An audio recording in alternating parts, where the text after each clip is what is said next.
22 December আদিবাসী সম্প্রদায়ের ভাষা স্বীকৃতি দিবস উপলক্ষে কমিউনিটি ডেভেলপমেন্ট ফোরামের উদ্যোগে বর্তরিয়া উচ্চ বিদ্যালয় প্রাঙ্গণে পালিত হল সাহারায় এনএইচএফরাও। আদিবাসীদের এই সাংস্কৃতিক নাচ গানের প্রতিযোগিতামূলক অনুষ্ঠানে পুরুলিয়া জেলা ও বাঁকুড়া জেলার বেশ কয়েকটি টিম ছাড়াও অনেকেই অংশগ্রহণ করেন। প্রতিযোগিতায় প্রথম, দ্বিতীয় ও তৃতীয় স্থান অধিকারী দলগুলোকে উক্ত ফোরামের তরফে যথাক্রমে 5,001 টাকা, 4,001 টাকা এবং 3,001 টাকা ও প্রশংসাপত্র দেওয়া হয়। অনুষ্ঠানে উপস্থিত ছিলেন নিতুরিয়া পঞ্চায়েত সমিতির কর্মাধ্যক্ষ শ্রী অমরচন্দ্র মাঝি, পুরুলিয়া সংহতি সংবাদপত্রের এডিটর শ্রী শিবপ্রসাদ মণ্ডল, মানবাধিকার সংগঠন IEHRSC এর রাজ্য কার্যকরী সভাপতি শ্রী শান্ত চ্যাটার্জি, KMCA সেন্ট্রাল কমিটির শ্রী বোধ নারায়ণ সিং, বর্তরিয়া উচ্চ বিদ্যালয়ের সভাপতি শ্রী সরোজ সেন, সাংবাদিক শ্রী শান্তিপ্রিয় গুরু, সাংবাদিক শ্রী বাবলু বল, কমিউনিটি ডেভেলপমেন্ট ফোরামের সভাপতি শ্রী বুদ্ধেশ্বর সরেন, নিতুরিয়া থানার ম্যারেজ অফিসার শ্রী কার্তিক চক্রবর্তী, আদিবাসী সাংস্কৃতিক কমিটি শ্রী নবীন সরেন। আমরা বুদ্ধ শ্রদ্ধাকে গ্রহণ করে নিলাম।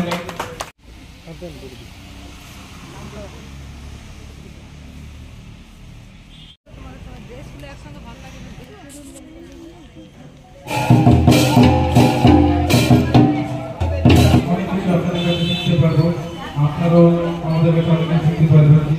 আজকে আমাদের যেটা হচ্ছে 2003 সালে 22 ডিসেম্বর, আজকের দিনেই 22 ডিসেম্বরের দিনেই ভাষা জিতকার মাহা বলে আমরা বলছি, ভাষা স্বীকৃতি পেয়েছিল আজকের দিনে। যে আমরা একটা জাতি হিসাবে সান্তাল বলে একটা জাতি আছে, সেই জাতি হিসাবে আমরা কিন্তু স্বীকৃতি পেলাম আজকের দিনটাতেই। সেটা কিন্তু হয়েছিল, সেটা বহু আন্দোলন, বহু জায়গায় পথ অবরোধ, বহু জায়গায় ট্রেন অবরোধ করে আজ এই যে স্বীকৃতিটা আমরা পেয়েছি।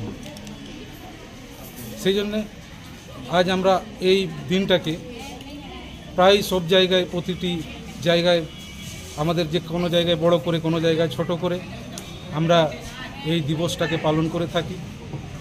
আজ এই বছরেই আমি এখানে দেখলাম আমাদের এখানে যে প্রোগ্রামটা হচ্ছে, কর্মসূচিটা এখানে যারা নিয়েছে তারা হচ্ছে কমিউনিটি ডেভেলপমেন্ট ফোরাম, তারা এই কর্মসূচি নিয়েছে। খুবই ভালো একটা উদ্যোগ যে আমাদের শ্রী পণ্ডিত রঘুনাথ মুর্মুকে স্মরণ করার সাথে সাথে আমরা কিন্তু আজ ভাষা দিবস আমরা পালন করছি। এটা খুবই ভালো একটা দিক।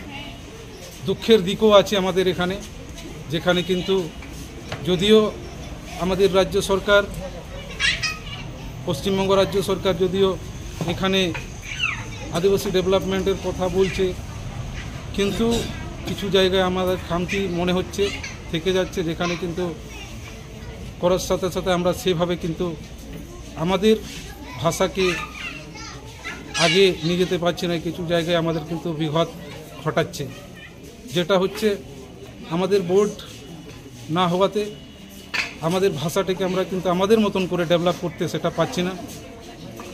যদি আমাদের বোর্ড হতো, সান্তালি বোর্ড হতো, তাহলে মনে হবে যে আমরা আমাদের মতন করে, যে বোর্ডে কিন্তু আমাদের লোকেই থাকবে। আমাদের সমাজের ডেভেলপমেন্ট কি করে হবে তারা কিন্তু প্রতিনিয়ত চর্চা করে যাবে, আবার সমাজের মধ্যে সেটাকে বিস্তার করবে। এই আমাদের আকাঙ্ক্ষা কিন্তু মনে হচ্ছে থেকেই যাচ্ছে। এই আমাদের আজকের প্রোগ্রামের কর্মসূচিতে আমরা যার জন্য এই কমিটি ডেভেলপমেন্ট ফোরাম যেটা নিয়েছে, খুবই ভালো উদ্যোগ। এটা আবার কন্টিনিউ হয়ে থাকুক, এটা আমি আশা করব। আর তেলকুপি বার্নিঘাট সমিতির পক্ষ থেকে সবাইকে আমি ধন্যবাদ জানিয়ে আমি আমার এই ছোট বক্তব্য এখানেই শেষ করছি। এই যে আপনার আমাদের বিভিন্ন গণসংগঠন তার জন্য আন্দোলন করছে, আন্দোলন করেই যাব আমরা তো তিলকা মুর্মুর থেকেই লড়াই করে এসেছি, এখনও কিন্তু লড়াই করে যাচ্ছি। আমাদের অধিকারের জন্য লড়াই করে যাচ্ছি, আমাদের ভাষার জন্য লড়াই করে যাচ্ছি। আমাদের গণসংগঠন যারা আছে তারা কিন্তু লড়াই করে যাচ্ছে।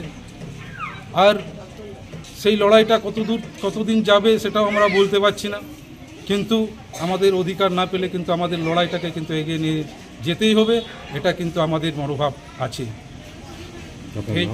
আমার নাম জয়সেন বাস্কি, তেলকুপি বার্নি সমিতির সভাপতি।